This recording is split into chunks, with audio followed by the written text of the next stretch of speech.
A day after interdenominational prayers for the fire victims at Hillside in the Russia Academy today, DNA testing is underway for the fire victims, and my colleague John Jacob Curia is on standby for that bit. Curia, good afternoon.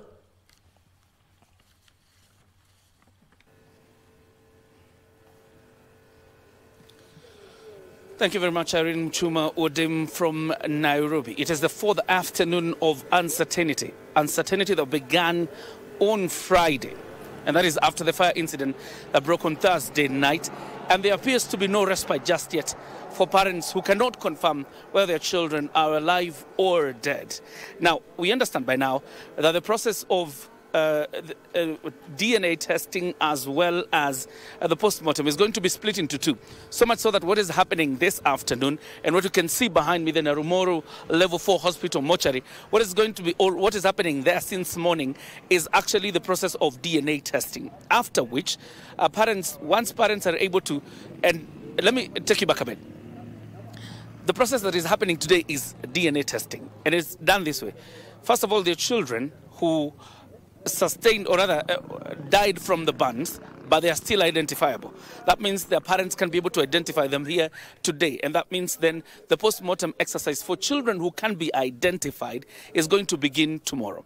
But what is happening here today is the DNA testing, particularly for children who were burned beyond recognition, so much so that their parents, the DNA samples have been to be taken, and so that it is matched with their parents. And what they're doing today is either picking the hair follicles of a parent or blood tests of a parent, and that will be used to measure up that DNA with this child. This is the first day of the national mourning as declared by President William Ruto, and the process of DNA testing began this morning from early morning. And there was quite a surge in terms of the numbers that were coming here, but we understood later that these were parents really or guardians who were being brought here by their relatives. So there's also a huge number of relatives who have come here, obviously interested in, number one, encouraging their peers or encouraging their relatives, but also to get to the bottom of really what transpired and what is the state of the children. Remember, there's still a number where parents don't know whether their child escaped alive or the child is dead. And the process that is here is supposed to eliminate that level of uncertainty that has gripped many families for the last 4 days in Kieni West, particularly if you're a parent in Russia.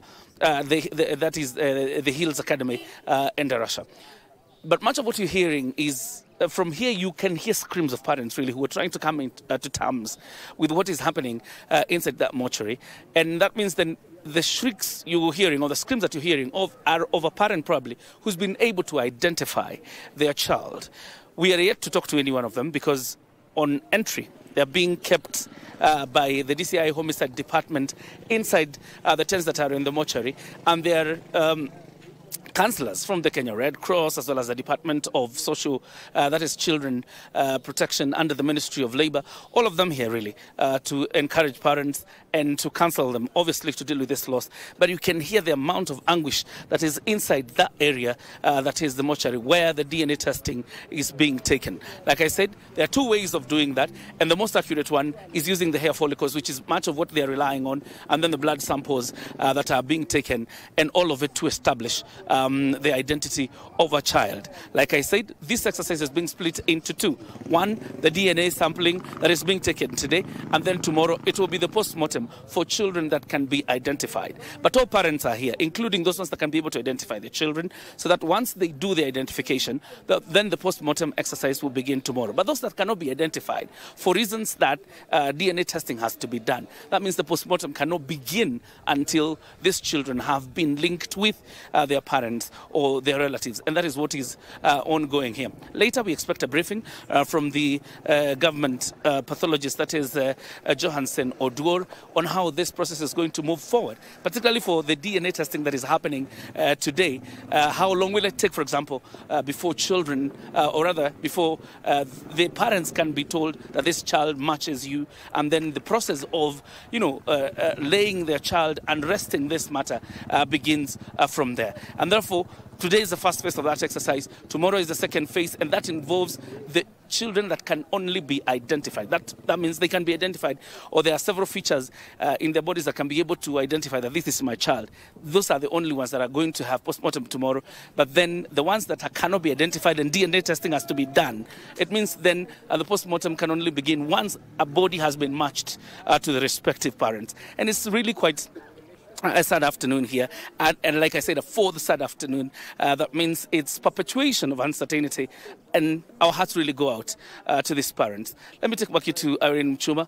We'll be coming on this other end in our subsequent bulletins as we continue to inform you of what continues to transpire in Kieni West. We are in Narumoru, particularly where this exercise is happening in Narumoru in Kieni, Nyeri County. Back to you, Mchuma.